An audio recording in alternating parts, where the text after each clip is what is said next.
As we traverse through the hallowed halls of history, we stumble upon enigmatic figures whose influence echoes through the corridors of time. One such enigmatic figure is none other than the Oracle of Delphi, a mysterious prophetess who is believed to have possessed the ability to predict the future. Her prophecies were so revered that they had the power to shape the destinies of nations and leave even the most powerful leaders in awe. But how did she do it? What was the source of her otherworldly insights?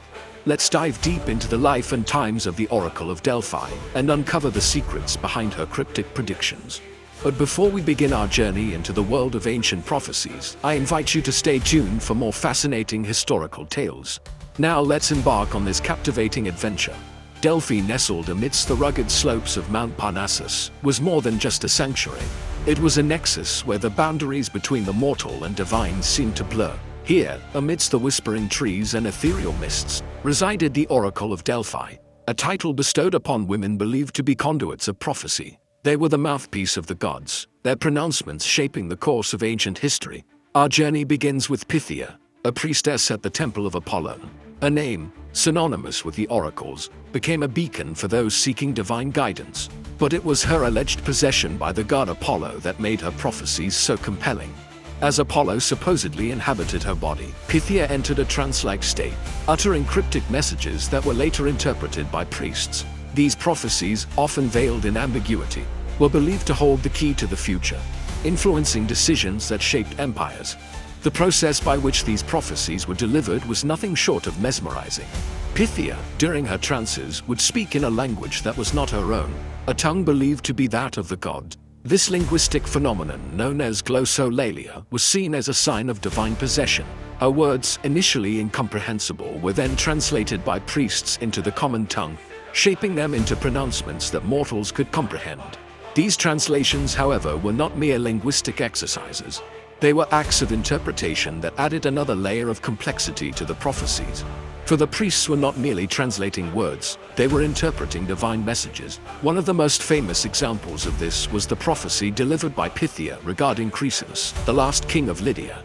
When Croesus sought to know his fate in battle against the Persians, Pythia supposedly prophesied, "Tomorrow you will pay the penalty of arrogance." Though seemingly straightforward, this prophecy was open to multiple interpretations. It was the priests who, based on their understanding of the divine will, shaped this ambiguous message into a warning about the dangers of underestimating one's enemy. This interpretive process not only added a layer of mystery to the oracles, but also highlighted the crucial role played by the priests in shaping the messages of the gods.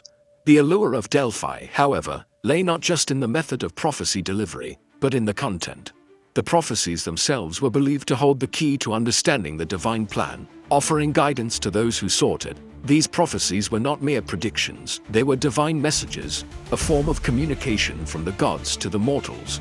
For instance, when the Spartans sought to know their fate in the ongoing war with the Thebans, Pythia allegedly proclaimed, "Beware the return of the Adrastus." This cryptic message, far from being a clear-cut prediction, was an enigmatic pointer to the past. The Adrastus, a Spartan hero from a bygone era, symbolized courage and resilience. Pythia's prophecy, therefore, was a call for the Spartans to remember their heroic past as they navigated the challenges of the present. Such prophecies, rooted in symbolism and allegory, offered a deeper, more nuanced understanding of the divine will.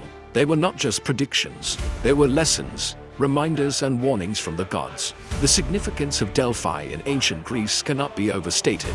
It was here that the veil between the human and divine was believed to be thinnest, making it a magnet for seekers of knowledge and power. The influence of Delphi extended far beyond the realm of religion. It seeped into politics, diplomacy, and warfare. Leaders across Greece, from the mighty Spartans to the intellectual Athenians, consulted the oracle before making crucial decisions. For example, when the Athenians were considering a military campaign against the Persians, it was the oracle's blessing that gave them the green light. In essence, Delphi was not just a religious center, it was a crucible where strategies were forged, alliances were made, and fates were decided. The influence of Delphi on ancient Greece can be compared to that of the Vatican in modern-day Italy or the Wailing Wall in Jerusalem.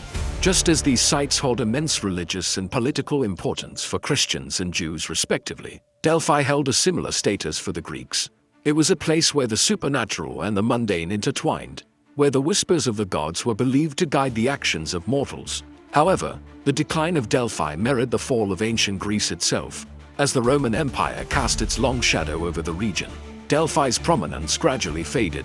Still, the echoes of its influence can be felt in the ruins of its temple, and the whispers of its prophecies continue to intrigue scholars and historians alike. The history of the Oracle of Delphi is a tale as old as time itself. As the legend goes, the sanctuary of Delphi was first inhabited by a dragon named Python. However, when Apollo came to claim this sacred site, he engaged in a fierce battle with the serpent. Apollo, armed with his divine bow, managed to slay the beast, thus establishing his dominion over the area.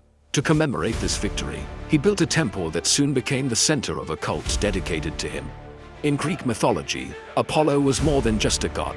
He was the epitome of music, poetry, and prophecy. His presence at Delphi lent an air of divinity to the entire region. It was here that he established one of his many oracles, with the most renowned being the Oracle of Delphi. But the question arises, why did Apollo choose this particular location for his prophetic endeavors? According to myth, Apollo chose the site because it was situated at the center of the earth. He believed that at this spot, the vapors rising from the earth carried messages from the gods directly to him.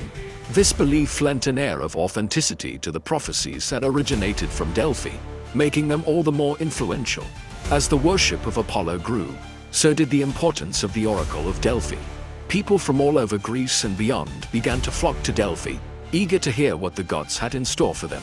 But it was the ambiguity of these prophecies that truly made them powerful. The Oracle of Delphi never gave straightforward answers. Instead, her prophecies were riddles, metaphors, and sometimes outright mysteries. This ambiguity allowed mortals to interpret the prophecies in their own way, making them applicable to a wide range of situations. For instance, a prophecy like "Beware the beast with many heads" could apply to a literal monster, a cunning enemy, or even a natural disaster. This flexibility made the prophecies all the more potent. But the real power of the Oracle of Delphi lay in the fact that she was believed to be directly connected to the god Apollo. This connection lent an air of infallibility to her prophecies. Those who consulted the oracle believed that there was no one, neither human nor divine, who could deceive them. In this atmosphere of unwavering trust, the oracle's influence grew exponentially. It was during the classical period of Greek history that the Oracle of Delphi reached the zenith of her influence. During this era, Greece was a melting pot of cultures and ideas. The various city-states were constantly vying for power, and it was during these turbulent times that the oracle's prophecies became invaluable. Leaders of these city-states, from the Spartans to the Athenians, consulted the oracle before making any significant move. The oracle's ambiguous prophecies provided them with a sense of divine guidance that proved irresistible. One of the most famous examples of the oracle's influence during this period was in the Persian Wars. When the Greeks were preparing to fight against the invading Persians, they turned to the oracle for guidance. Her cryptic prophecy, "This day the Persian shall not see with his whole army," was interpreted as a prediction of imminent victory. Inspired by this prophecy, the Greeks fought valiantly and ultimately triumphed over the Persians. However, as the Hellenistic period dawned, the influence of the Oracle of Delphi began to wane.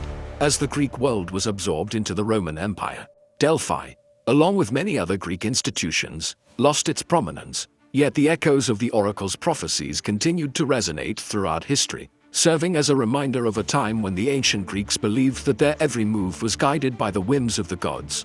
The Oracle of Delphi was not just a prophetess, she was a pivotal force in ancient Greece. Her prophecies, though cryptic and often open to interpretation, had a profound impact on the course of history. Whether it was guiding military campaigns, influencing political decisions, or providing solace to the troubled, the Oracle of Delphi played a crucial role in shaping ancient Greece. Her influence was so pervasive that she became a symbol of the Greek way of life, a life deeply intertwined with the divine. The story of the Oracle of Delphi is not just a tale from the past, it's a testament to the enduring human fascination with the unknown and the search for guidance in a chaotic world. If you found this journey through time intriguing, don't forget to like and share for more historical tales. And as always, stay tuned for more updates. Until next time, keep exploring, keep asking questions, and above all, keep seeking knowledge. For, in the words of the ancient Greek philosopher Plato, the man who goes after what is good will find that the way there is never blocked.